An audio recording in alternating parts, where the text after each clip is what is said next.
Hey guys, welcome. Glad you stopped by. So if you caught yesterday's video, you already know what we're gonna make.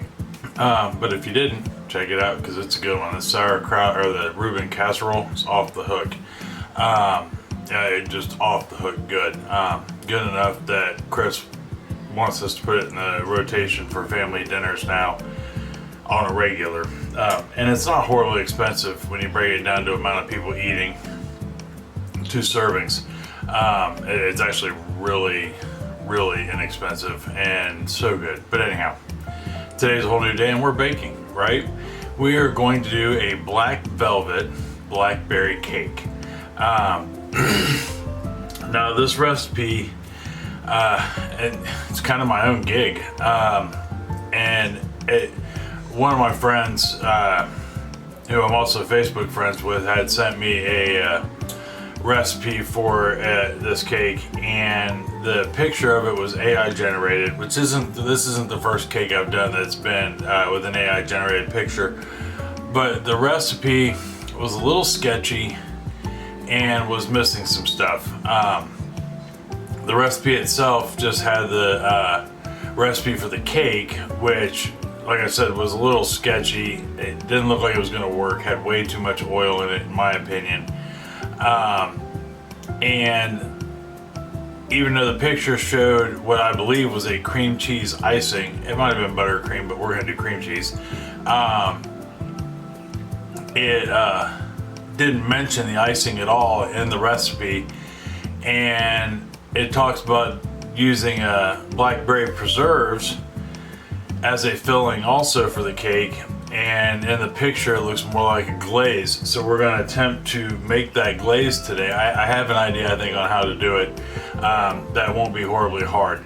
If you are new to my channel, welcome. If this is your first video, I hope you get something out of this one. Maybe check out some of my other ones, or at least consider it. If you're returning or one of our new subscribers, welcome back and thank you. And don't forget to like, subscribe, and share. That's always important. Keeps us out in the algorithm, keeps us relevant, and helps our community grow, right? So we can be a larger community of good neighbors, helping each other out through food and communication. That's important, I believe. But I know it is. I don't believe, I know it is. And and hey, you can always make a friend feed a neighbor, or somebody who may need it, or have conversation with somebody who needs to have a conversation with it, all while having a piece of cake. Comments always welcome. I respond to all of them. I don't think that'll ever change, even with the video that I have one video that's got like over 500 comments, and I responded to every single one of them. I think it's important that I respond. If you comment, then I should definitely respond. The only thing I ask is you keep it nice. It's okay to disagree with me or anybody in the comments. Just think before you type. That's all I ever ask.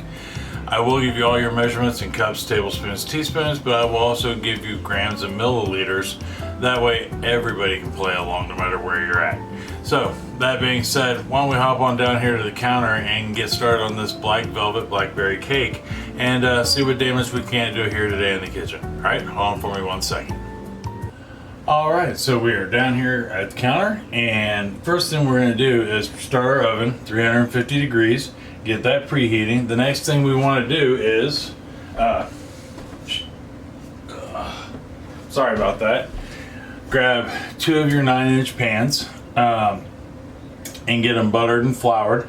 Normally I put parchment paper in the bottom of this, but I'm out of parchment paper, and Chris went to work and she has the car, so there's that. But that's okay, because I was thinking to myself, we should be fine. When you do a bundt cake, you don't put parchment paper in it. Flour and butter. So floured and buttered it is. Oven's on.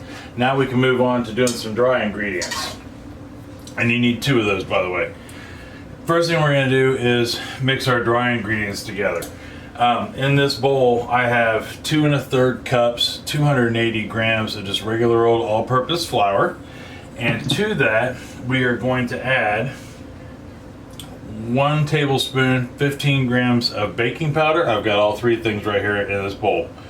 a half a teaspoon, 2 grams of kosher salt, right?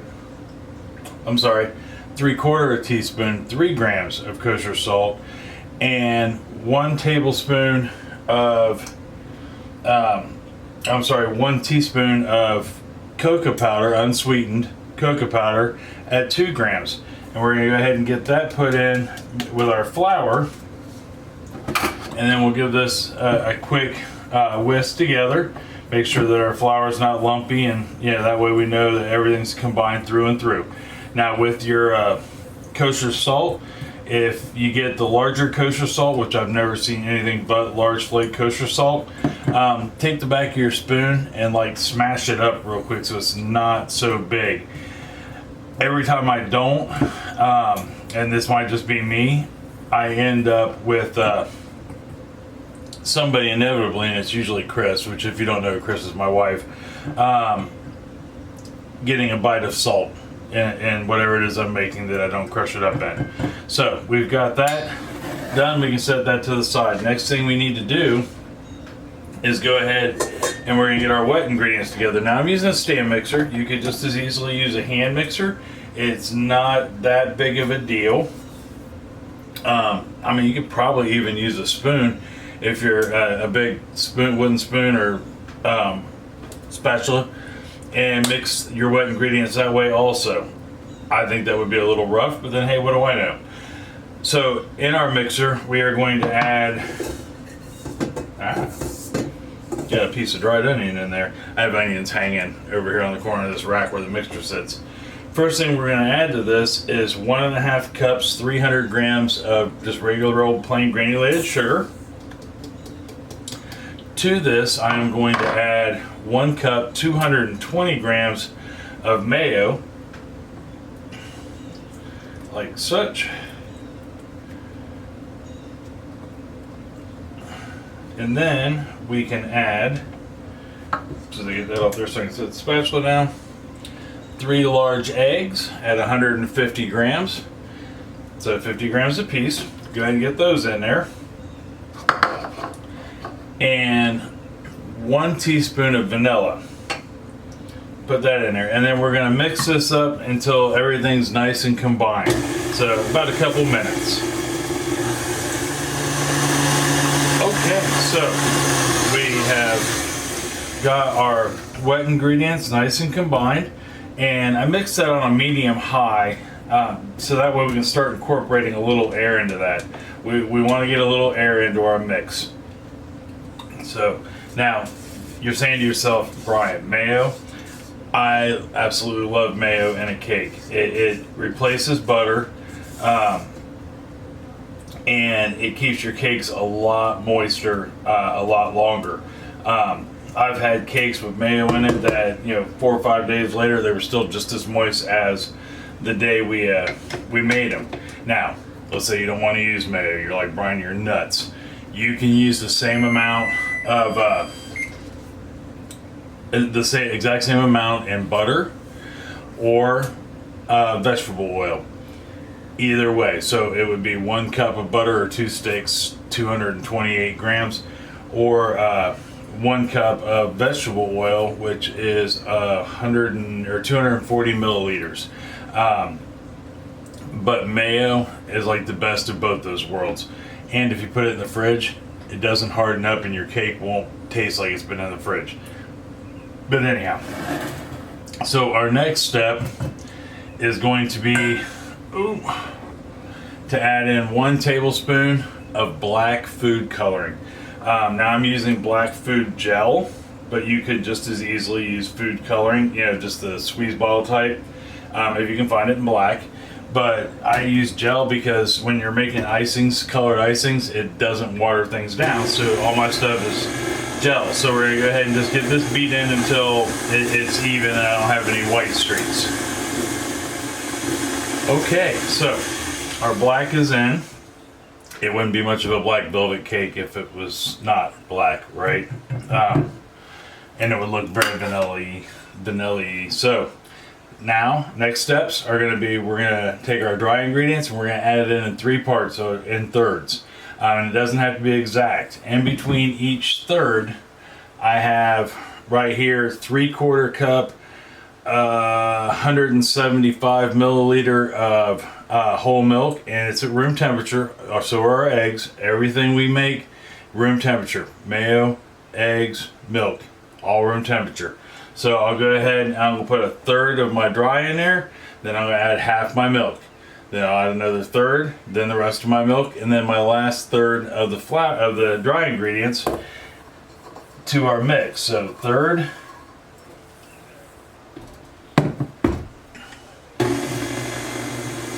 Then we'll add our milk, half of it. Mixer's still running on low.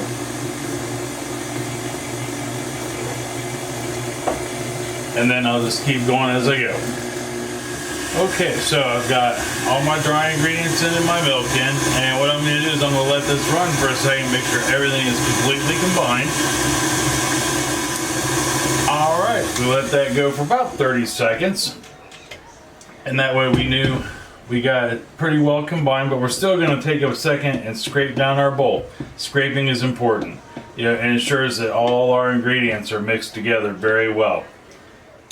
Okay, so we got our cake batter mixed up and scraped down, and everything is good and even.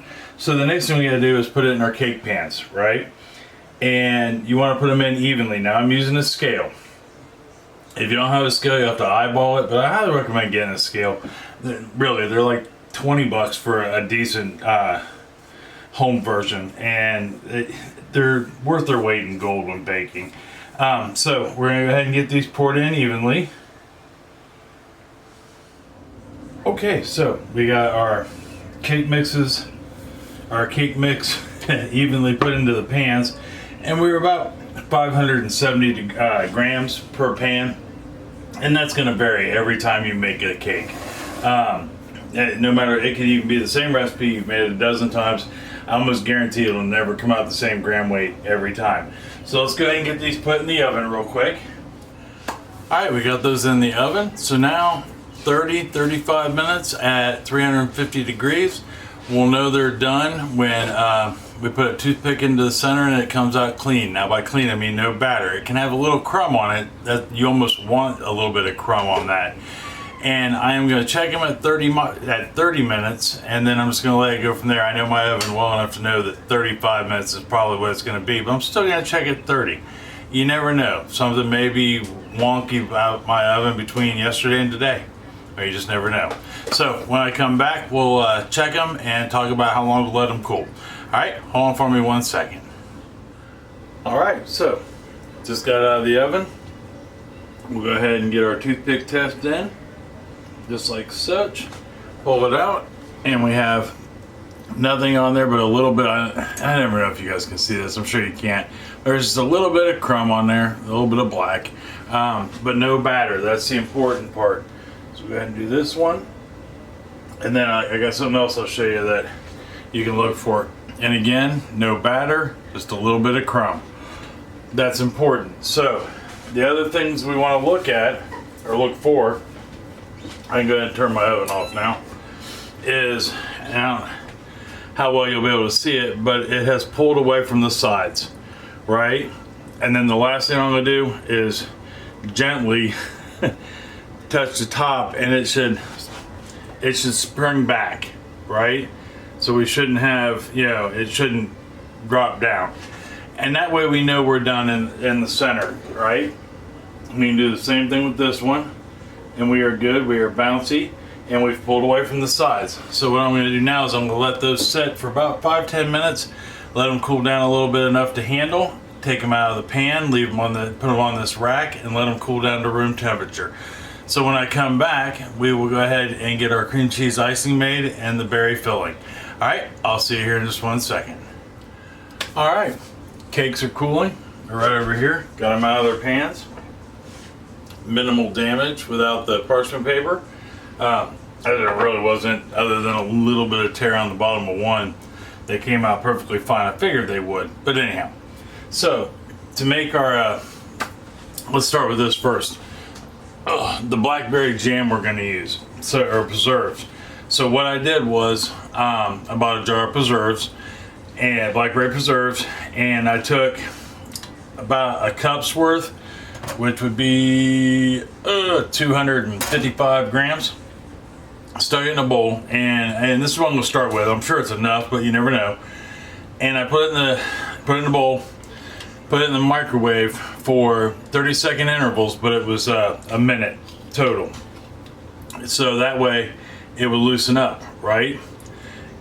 And then I just set it off here to the side to kind of cool down a little bit, because we don't want to stick it on the cake with the cream cheese icing and have it melt it, but we want to get it running because it's almost like a jelly type consistency before you warm it up. Now, let's say you don't want to use your microwave. That's fine. I get it. I just don't have a pot small enough a sauce pot small enough to heat that up with. You can do it on your stovetop. Medium low and stir. Keep stirring, and then eventually it will turn soft just like that. We got that done. It's set to the side. To make our cream cheese icing, we need 1 8-ounce block, 226 grams of cream cheese, and it's full fat cream cheese, and a half a cup, 1 stick, 114 grams of unsalted butter. We're gonna throw those in the mixer, and we're gonna go ahead and get these creamed up. All right, we got our butter and cream cheese nice and creamed. So, and I'm pretty sure I just mentioned it, but if not, you want those at room temperature, or at least minimum softened. Cream cheese does not play well when it's cold when it comes to creaming, and it can leave you chunks. You don't want chunks. That would be horrible. So, get our blade cleaned off here real quick. Doesn't have to be perfect. And then we'll clean off our sides. Now we got our sides cleaned up, made sure we didn't have any big lumps in there or bumps or anything like that. Now we're going to add 1 teaspoon of vanilla, and we're going to add a 1/4 teaspoon. That was 1 teaspoon, 4 grams of vanilla, and a 1/4 teaspoon, 1 gram of kosher salt. And you know, if you don't have kosher salt for anything, it's okay. You can use table salt. Kosher salt just isn't as salty, so to speak. It allows the flavors of everything else to come out and enhances them versus giving it a strong salt taste. But we're just gonna get those combined real quick. All right, we got our salt and vanilla in there. Go ahead and make sure we are good. Yep, we are good.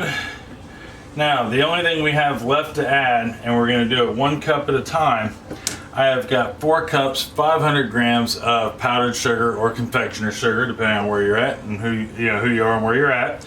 And I'm going to put these in just 1 cup at a time. You don't want to dump it in all at once. So, get our first cup in there, and when you start it, and this goes for every cup you put in it, low speed. You can kick it up after that, but you do anything more than low, even with a hand mixer, you're going to have a face full of powdered sugar. Okay, so we got all our powdered sugar in there. Now, the next thing I'm looking at, because I'm gonna pipe most of this onto the cake, right? Because we're gonna make wells to put our filling in, right? Wells to put our filling in, and on top, is how dense is this? Can I get it to go through a piping bag? And mine looks a little dense, I can feel it, and it may sound odd, but I'm going to go ahead and add about a teaspoon worth of heavy whipping cream into this and get that incorporated in real quick. Okay, so I got that incorporated in. I am going to kick this up to high speed, and I'm going to let this run for just a couple of minutes. I'm going to put some air into it and give it a nice whip. All right, we got her nice and whipped. And right here, remember how I was telling you, you can kind of feel if it's gonna flow or not, and a lot of times the density of the icing you put into a piping bag is just really kind of dependent on your strength, although you don't want to make it so loose that it obviously will just run off the side of the cake, but you just kind of know. Like I know what my hands can handle, I know what my piping bag can handle, plus if it's too stiff, you could blow the tip off your piping bag if you use a tip. So we got that done. We're gonna give this a good scrape, and I'm gonna go ahead and get everything cleaned up. And when I come back, we'll go ahead and start icing the cake. All right, I'll see you here in just 1 second. All right, got everything cleaned up and I think somewhat situated at any rate. So now here's where I hit a crossroads. So I was thinking to myself, I could just do a ring, a dam of icing around here and then put the blackberry filling on the inside.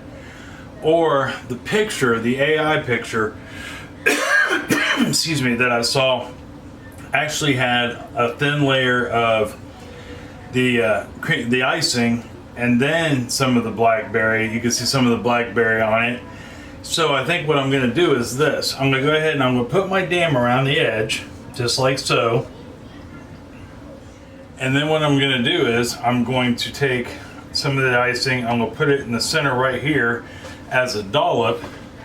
And then to get a thin layer, I'm going to take my offset spatula and I'm going to spread this even on here across it, so that way I can put a layer of the jam on top of it. All right, I got my even layer on top of there. I still have my dam. There's still an edge line right there.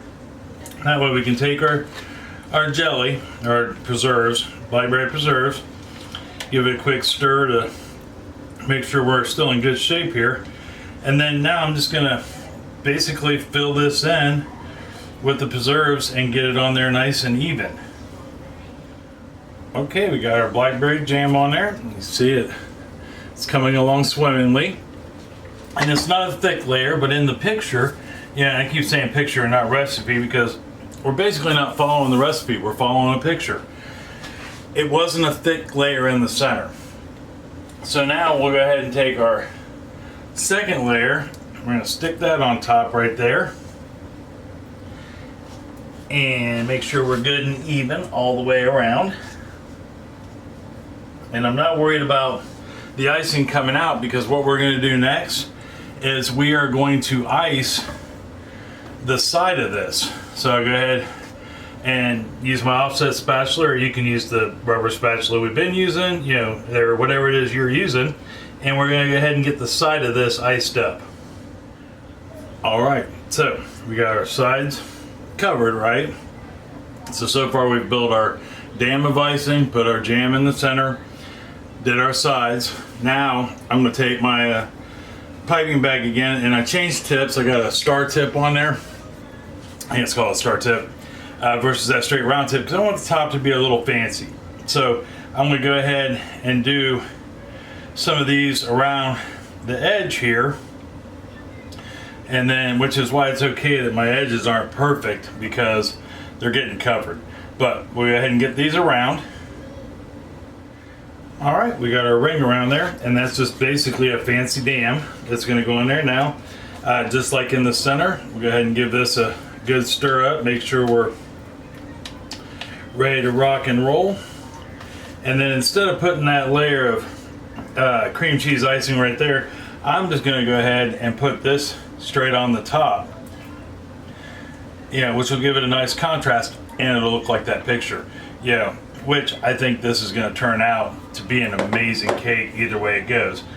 So I'll get this on here, get it evenly spread it over, and then I'm going to go ahead and I'm going to stick this in the fridge so it can relax and that icing can settle down a little bit because it's starting to get warm and I want it to be somewhat firm, right? So let me get this on there, get it in the fridge, let it sit in there for about, I don't know, half hour, 45 minutes.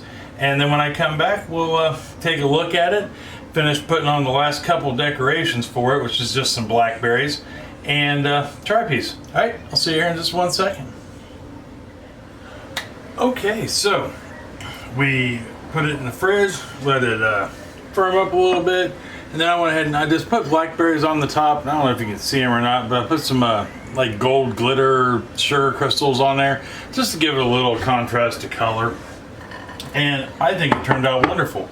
It looked good. It looks good. It smelled good when it was in the oven baking the cake part. So now all we have to do is try this last third and see how it tastes. So we'll go ahead and get us a slice cut here. Yes, my love. Having Abby sitting off camera. Okay. Yes, cake, I know. Isn't it wonderful? This cut. Alright, got that cut. We're going to see how it turns out. I'm really hoping I have that. You can see that layer in the center of the cream cheese icing and the blackberry preserve. Let's get that out. Oh, beautiful. Isn't that pretty? Yeah. Well, I turn it on the side. I can't get it off the. There we go. And you can't quite see it as well as I was hoping. There we are. But yeah, I mean, you can see the little bit of blackberry that's in there along with the cream cheese. And that almost what I was looking for, but not quite the picture. Yeah, but it's close. It's like 99% there. And I mean, it turned out very well if you look on the inside there.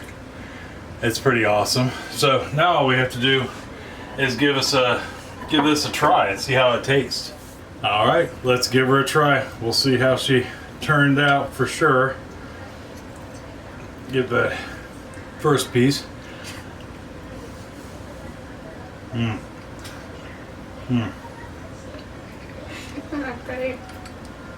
Yeah. That's spot on. The creaminess of that cream cheese, and there's just like slightly tart, but yet sweet taste of the blackberries. Definitely worthy of another bite.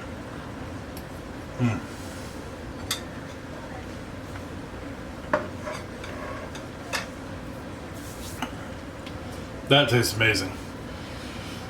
You can just taste the light notes of the vanilla, a little bit of that chocolate that we put in there. Even though we didn't put much, but we didn't need much. That cream cheese icing, you taste that. The blackberry preserve on top. I mean, if you like blackberries, that's the way to go. And I like blackberries. Give this a try. You're not going to be disappointed, I guarantee it. Guarantee it. Not hard to make. Really didn't take a whole lot of time. I thought it was going to take a lot more time than it did, but it didn't. You know, a majority of our time was actually spent just waiting on it to bake in the oven, and that was only 30 minutes. So if you do give this a try, let me know down in the comments below. You know, or if you have something similar, if there's something you'd like to see me bake, that would be awesome. I'd be more than happy to bake something, you know, that we can show the entire community. I think that'd be great. You know, I just got done processing up some tomato sauce from tomatoes from the garden. As a matter of fact, holy cow, do we have a slew of tomatoes. I'll show them to you here probably next week. I've been taking pictures of everything. The heat has done a number on the garden with everything except for the tomatoes and the peppers, sort of, with the beans. Not doing good with the heat. Cucumbers didn't do a thing because of all the heat, but that's all right. We got some zucchini, some squash, peppers for days, tomatoes for days. Like I said, I have pictures. I'll get them up. I already have one on Facebook. I'm about to have two as I shoot these sauces. But anyhow, that being said, next week for dinner, I have no idea. No clue at all, but I'm sure it's going to be tasty and filling and fill your heart with love and your belly with just fullness. I guarantee it. And or dessert. No clue. But until next week, I love you. I love you very much. And I mean that from the bottom of my heart. Tell somebody else that you love them and love them very much. They may need to hear it. It's going to make them smile either way. It's going to make you feel good and probably smile to tell them that. And if you make some of this black velvet blackberry cake, I guarantee they're going to smile. Guarantee it. There'll be enough there you can invite friends, family over, maybe the neighbors, guy walking down the street, give the mailman a slice. You're going to make friends left and right with this cake. So, till next week for dinner, I love you, and I'll see you then. All right? Talk to you later. Bye-bye. Bye.